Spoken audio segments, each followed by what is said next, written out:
In your health headlines at 11, an outbreak of tuberculosis reported as the largest in U.S. history. And it comes as the Donald Trump administration, as president, directs health officials and agencies to pause public communications.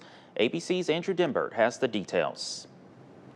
This morning, health officials in Kansas are reporting the largest documented outbreak of tuberculosis in U.S. history. 67 active cases of TB and 2 deaths, with dozens of other asymptomatic cases. TB is one of the world's leading infectious disease killers and is spread person to person by germs that can stay in the air for hours. You do need prolonged contact with an infected individual. If you briefly come into contact with somebody in the community, it's not very likely that you're going to contract tuberculosis. The exact reason for this specific outbreak is not yet clear. It comes as the Trump administration changes the way federal health agencies communicate. The Department of Health and Human Services has been told to pause all non-emergency external communications until they're reviewed and approved by a presidential appointee. Information is the lifeblood of public health. It's how we respond to outbreaks, how we respond to public health crises.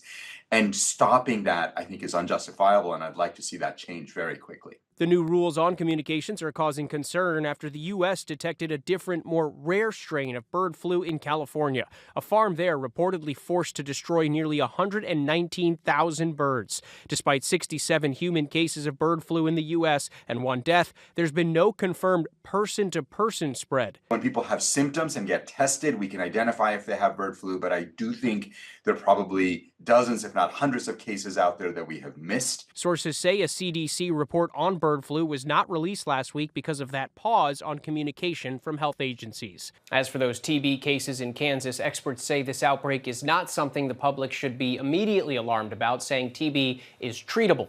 Andrew Dimbert, ABC News, New York.